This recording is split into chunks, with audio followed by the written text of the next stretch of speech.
21 अगस्त 2021 को शाम के वक्त असम के एक महिला के पास फोन आता है और उधर से बोला जाता है कि माँ मुझे बचा लो, माँ मुझे बचा लो। महिला डर जाती है और अपने पति को फोन करती है। उसे पता चल चुका था कि कौन है। उसी की बेटी नंदिनी थी। वह अपने पति को फोन करती है और बोलती है कि नंदिनी फोन की थी और बचाने बचाने के बारे में बोल रही थी। और उसका पति तुरंत ही नंदिनी को फोन लगाता है, लेकिन नंदिनी का फोन लगता नहीं है। उसके बाद उसका पति घर आता है, अपने पत्नी को लेकर निकल जाता है कॉलेज की ओर। नंदिनी एग्जाम देने के लिए कॉलेज ही गई हुई थी। तब तक एक व्यक्ति फोन करता है नंदिनी के पिता को और एक हॉस्पिटल बुलाता है। और वहां जब पहुंचते हैं तो नंदिनी की हालत देखकर और उसके साथ में जो और लोग थे उन लोग की हालत देखकर नंदिनी के पिता के कलेजा सिहल सा जाता है। आखिर नंदिनी के साथ क्या हुआ था, कहानी को पूरा सुनने के लिए वीडियो पर बने रहे। हाँ तो नमस्कार, आप देख रहे हैं द रियल क्राइम और मैं आपके साथ रंजित गुप्ता। अगर हमारा मेहनत पसंद आए तो वीडियो को लाइक करें, चैनल को सब्सक्राइब करें।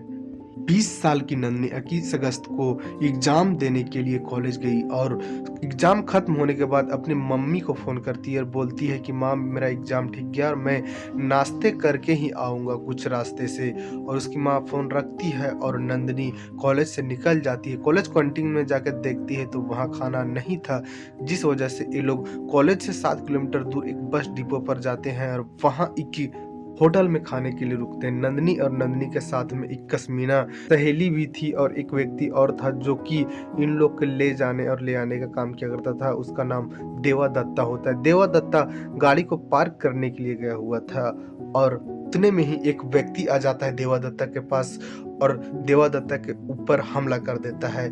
वो व्यक्ति हमला करता है, उसके हाथ में दाव होता है। 2 बार हमला करता है देवदत्ता पर। देवदत्ता वहीं जमीन पे गिर जाता है और फिर वहां पहुंच जाती है कस्मीना। कस्मीना पे भी हमला करता है। उसके बाद इस हमला को देखते हुए अपने लोग को बचाने के लिए पहुंच जाती है नंदिनी, लेकिन नंदिनी के ऊपर जो हमलावर हमला करता है वह देखने लायक नहीं था। वहां जो आसपास के लोग थे सबका दिल सिहर सा गया था। नंदिनी के ऊपर करीबन 6-7 बार वार किया जाता है। नंदिनी तुरंत ही खून से लथपथ हो जाती है। आसपास के लोग हिम्मत जुटाते हैं और उस हत्यारे और हमलावर के सामने बढ़ने लगते हैं। हमलावर वहां से थोड़ा भागने लगता है और फिर वहां कुछ लोग इकट्ठा होते हैं और तुरंत एम्बुलेंस को फोन करते हैं और फिर पुलिस को खबर करते हैं। एम्बुलेंस आती है, तीनों को लेकर हॉस्पिटल जाती है, लेकिन देवा दत्ता और कस्मीना को काफी कम चोट लगा था और इन लोग को बहुत जल्दी डिस्चार्ज मिल जाता है। लेकिन नंदिनी को काफी ज्यादा चोट लगा था, जिस वजह से उसे एक दूसरे हॉस्पिटल में रेफर कर दिया जाता है। लेकिन नंदिनी का हालत काफी ज्यादा नाजुक था और उसे कोमा में रखा जाता है, इसलिए कि उसका सर में भी घाव था और चेस्ट पे भी घाव था और हाथ में भी था और नंदिनी का काफी ज्यादा ब्लड लॉस भी हो चुका था, जिस वजह से उसे अच्छा हॉस्पिटल में रेफर कर दिया जाता है। उसका इलाज चालू होता है। इधर पुलिस को पता चलता है और पुलिस उस जगह पे आती है जहां पर हमलावर हमला किया था। वहां पुलिस आती है तो देखती है कि जो हमलावर था वह वहीं जंगल में छुपा हुआ था और वहां लोग इकट्ठा थे चारों बगल से। पुलिस उस हमलावर से बोलती है कि तुम अपने आप को पुलिस के हवाले कर दो तो तुम्हारा जान बच जाएगा। हमलावर समझ जाता है और अपना हथियार फेंक कर हाथ उठा देता है। पुलिस उसे दबोचती है और उसे पुलिस स्टेशन लेके जाती है। उससे पहले उसको इलाज करने के लिए मेडिकल लेके जाती है। उसके बाद पुलिस स्टेशन, और जब वहां जाने के बाद पुलिस पूछताछ करती है तो एक नया कहानी सामने आता है। जो हमलावर था उसका नाम था क्रिस।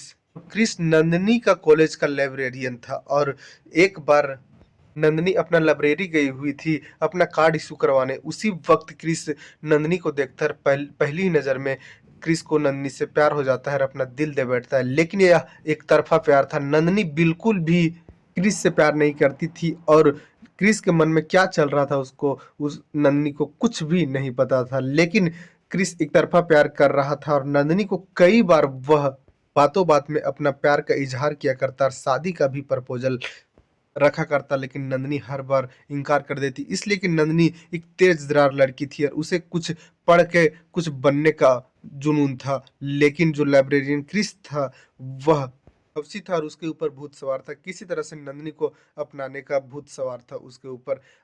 नंदिनी के लाइब्रेरी से कॉन्टैक्ट नंबर निकालता है क्रिस और एक दिन टेक्स्ट मैसेज भेजता है और कई बार फोन करता है, लेकिन नंदिनी कोई भी जवाब नहीं देती उस क्रिस को। एक दिन अपना भाभी को लेकर नंदिनी के घर पहुंच जाता है क्रिस। अपना और नंदिनी के शादी के बाद के लिए। लेकिन उसके घर वाले बोलते हैं कि नंदिनी अभी कम उम्र की है और वह अभी पढ़ना चाह रही है, अभी उसे शादी का जाल में नहीं धकेलना है।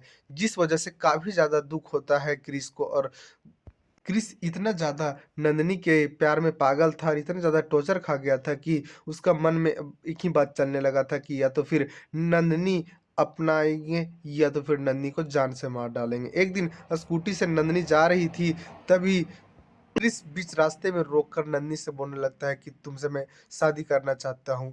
और नंदिनी इसी वक़्त डाँटते हुए बोलती है, जिस वजह से क्रिस को काफ़ी ज़्यादा तकलीफ़ होता है। क्रिस प्लान बना लेता है कि अब नंदिनी को हमेशा-हमेशा के लिए मौत का नींद सुलाना होगा। क्रिस एक दिन अपना दोस्त के यहाँ जाता है और कुछ काम की वजह से एक दाँव माँगता है और वह दाँव लेकर पहुँच जाता है कॉलेज।